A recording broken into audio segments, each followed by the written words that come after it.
ओम शांति। स्वर्णिम दुनिया की पुनर्स्थापना अर्थात आत्मा और प्रकृति को फिर से उसके मूल सतो प्रधान स्वरूप में स्थापित करना, इस परम लक्ष्य को कृषि एवं ग्राम विकास प्रभाग द्वारा व्यवहारिक धरातल पर उतारा जा रहा है। किसानों और ग्रामीणों को आत्मनिर्भर बनाने के लिए हम सतत प्रयासरत हैं।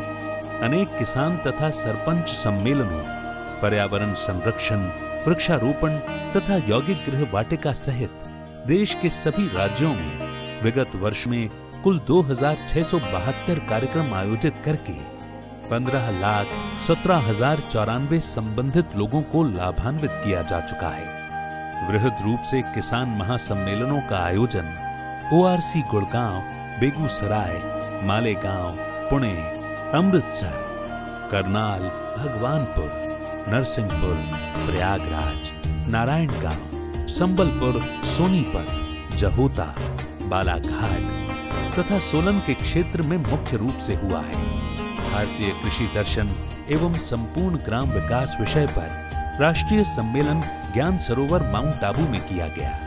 इसके अतिरिक्त विभिन्न ट्रेनिंग कार्यक्रमों का आयोजन मेहसाना, सूरत, नागपुर, राजकोट, सिकंदराबाद, मिर्जापुर, धमतरी, GGRC, आबू तपोवन तथा नेपाल के बिराटनगर और राजबिराज में भी किया गया।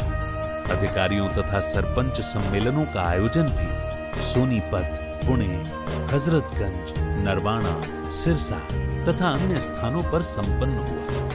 प्रभाग द्वारा वसंत राव नायक मराठवाड़ा कृषि विद्यापीठ परभणी में यौगिक खेती पर शोध कार्य आरंभ किया गया है। University of agriculture sciences Bengaluru में शाश्वत यौगिक खेती का 5 स्तरीय मॉडल बनाया गया तथा कोंकण कृषि विद्यापीठ दापोली, चंद्रशेखर आजाद कृषि एवं प्रौद्योगिकी विश्वविद्यालय कानपुर में विभिन्न कृषि कार्यक्रमों का आयोजन किया गया। राजऋषि गोकुल ग्राम प्रकल्प के अंतर्गत रोटरी क्लब के साथ समझौता ज्ञापन भी किया गया। कुंभ मेले में शाश्वत यौगिक खेती मॉडल तथा संबंधित प्रदर्शनियों द्वारा करोड़ों किसानों की सेवा भी की गई। हर वर्ष की भांति इस वर्ष भी United Nations Convention to Combating Desertification में शाश्वत यौगिक खेती विषय पर विभिन्न देशों से पधारे प्रतिनिधियों को जागरूक किया गया।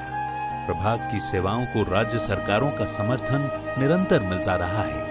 उत्तर प्रदेश, राजस्थान, उड़ीसा, तेलंगाना सहित कई राज्य सरकारें परिपत्र जारी करके अपने अधिकारियों, कर्मचारियों और किसानों को सरकारी खर्चे पर प्राकृतिक यौगिक खेती के प्रशिक्षण के लिए लगातार तपोवन भेज रही हैं। यज्ञ के इतिहास में प्रभाग की सफल सेवाओं का यह अद्वितीय उदाहरण है। प्रभाग की एक अद्भुत उपलब्धि ये भी रही कि आरोग्य वन की ऐसी भूमि जिसे वैज्ञानिक परीक्षणों में आलू की खेती के अयोग्य बताया गया था, उस भूमि में प्रभाग ने प्राकृतिक यौगिक खेती के द्वारा इस वर्ष रिकॉर्ड 200 टन से अधिक विष मुक्त आलू का उत्पादन करके यज्ञ में सब्जी के लिए उपलब्ध कराया है। समय की मांग को देखते हुए प्रभाग ने आगामी वर्ष में गांधी जी के ग्राम स्वराज के सपनों को साकार करने के लिए सनातन कृषि संस्कृति को आधार बनाया है। सनातन कृषि संस्कृति द्वारा ग्राम स्वराज विषय पर पूरे देश में 100 किसान सम्मेलन आयोजित करने का लक्ष्य रखा गया है।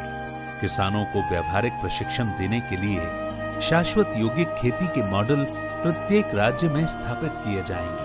पर्यावरण और जीवाणुओं की रक्षा के लिए उत्तर प्रदेश, पंजाब और हरियाणा में पराली न जलाने के लिए किसानों में जन जागृति लाई जाएगी। एक पेड़ मां के नाम विषय पर वृक्षारोपण का अभियान भी चलाया जाएगा। पर्यावरण दिवस के अवसर पर हजारों यौगिक गृह वाटिकाओं की शुरुआत की जाएगी। राजऋषि गोकुल ग्राम प्रकल्प के अंतर्गत प्रत्येक राज्य में कम से कम एक आदर्श गांव की स्थापना का लक्ष्य रखा गया है। महाराष्ट्र के डॉक्टर बाला साहेब सावंत कोंकण कृषि विद्यापीठ से यौगिक खेती पर शोध के लिए प्रभाग द्वारा MOU किया जाएगा। इस वर्ष वसंत राव नायक मराठवाड़ा कृषि विद्यापीठ परभणी में यौगिक कृषि के 5 स्तरीय खेती मॉडल आदर्श वाटिका की स्थापना भी की जाएगी। आध्यात्मिकता द्वारा ग्राम स्वराज्य के विषय पर सरपंच सम्मेलन तथा अधिकारियों के स्नेह मिलन कार्यक्रमों का आयोजन किया जाएगा। प्रभाग द्वारा राष्ट्रीय किसान दिवस तथा विश्व पर्यावरण दिवस पर हजारों कार्यक्रमों के आयोजन का लक्ष्य रखा गया है। टीचर्स ट्रेनिंग कार्यक्रम मेहसाणा, इंदौर, हैदराबाद, उन्नाव तथा अन्य स्थानों पर भी किया जाएगा। किसी ने ठीक ही कहा है, there is no culture without agriculture. इसी भावना को केंद्रीभूत करके कृषि एवं ग्राम विकास प्रभाग द्वारा सतयुगी कल्चर की पुनर्स्थापना के बेहद लक्ष्य को ध्यान में रखते हुए अपनी सेवा योजनाएं तैयार की गई हैं। आप सभी के सहयोग से हम इस परम लक्ष्य को सहजता से प्राप्त कर सकेंगे। ओम शांति।